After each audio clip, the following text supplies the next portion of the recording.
Bosan menjadi orang miskin, membuat Nur Hasan Yogi Mahendra menempuh jalan pintas. Ia lantas mencari pesugihan, dengan pergi ke Gunung Kawi pada tahun 2001. Di sana, ia membeli keris Retno Wulan seharga 5 juta rupiah dari Mbah Mualif. Keris ini konon dipercaya bisa mendatangkan kekayaan secara singkat. Namun, Hasan harus membunuh orang laki-laki dan perempuan sebagai tumbal pesugihan tersebut. Hasan yang sudah lelah dengan kemiskinan langsung menyetujui syarat itu.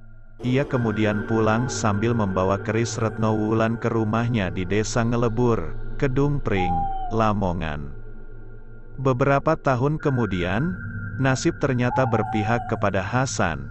Ia menjelma menjadi seorang pebisnis emas yang sukses, hidupnya pun berubah tak lagi berkubang dengan kemelaratan.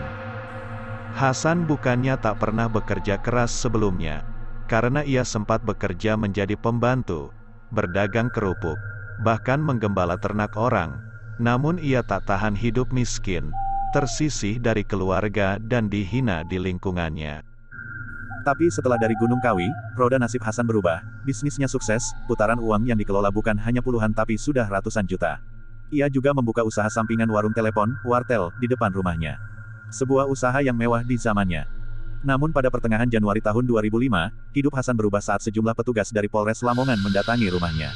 Kehadiran polisi ini juga membuat warga desa bertanya-tanya. Saat itu petugas tampak menggeledah tiap sudut rumah Hasan.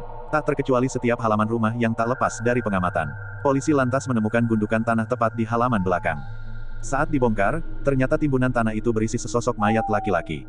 Polisi lalu memeriksanya dan memastikan mayat tersebut merupakan Arifin, rekan bisnis Hasan yang dilaporkan hilang selama ini. Disaksikan warga, Hasan selanjutnya digiring ke kantor polisi untuk diperiksa lebih lanjut. Kabar ini kemudian menyebar ke seantero desa. Warga yang penasaran tanpa dikomando berbondong-bondong menuju ke rumah Hasan. Usai penggeledahan itu, entah siapa yang memulai, warga langsung melakukan perusakan rumah dan wartel Hasan. Polisi yang di lokasi kewalahan lalu melepaskan tembakan peringatan ke udara. Massa pun mundur teratur. Belakangan terungkap penggeledahan itu berkaitan dengan laporan keluarga Arifin ke polisi. Penggeledahan itu dilakukan karena Arifin menghilang setelah berbisnis dengan Hasan. Arifin diketahui menyerahkan uang 300 juta rupiah kepada Hasan untuk kerjasama membuka toko perhiasan emas. Namun ternyata modal yang diserahkan dipakai Hasan untuk keperluan pribadinya. Sedangkan usaha toko emas hanya akal-akalannya saja. Di hadapan penyidik, Hasan akhirnya mengakui telah membunuh Arifin, rekan bisnisnya. Dalam pengakuannya, Hasan nekat menghabisi Arifin karena terus menagih uang modal usaha yang telah dihabiskan untuk membeli kendaraan dan tanah. Selain itu, Arifin juga dijadikan tumbal pesugihannya. Dari pengakuan ini, Hasan kemudian diperiksa secara intensif. Hasilnya, Hasan rupanya tak hanya membunuh Arifin, tapi juga membunuh secara berantai dalam waktu dan tempat berbeda 3 korban lainnya. Motifnya sama, menguasai uang bisnis dan menjadikan korban-korbannya sebagai tumbal. Korban pertama yakni Suyitno, warga desa Telogo Haji, Sumberjo, Bojonegoro. Ia dibunuh pada tanggal 16 Februari tahun 2002 dengan diracun di Surabaya dan mayatnya dilarung di Pantai Kenjeran. Kemudian Sumiati, pengusaha tempe asal Kedung Pring, Lamongan. Ia dibunuh pada tanggal 2 Agustus tahun 2002 dengan diracun saat akan diajak ziarah ke makam Sunan Ampel Surabaya. Dalam perjalanannya, ia membunuh Sumiati dengan diracun lalu mayatnya dibuang di Tol Dupak, Surabaya. Sedangkan seorang korban lainnya yakni Imam. Ia juga hendak dibunuh karena terus menagih uang bisnis yang dikelola Hasan. Tapi beruntung, ia selamat meski sempat meminum racun yang ditaburkan di minuman. Korban yang paling tragis adalah Arifin, sebab ia dibunuh berbeda dengan korban-korban lainnya.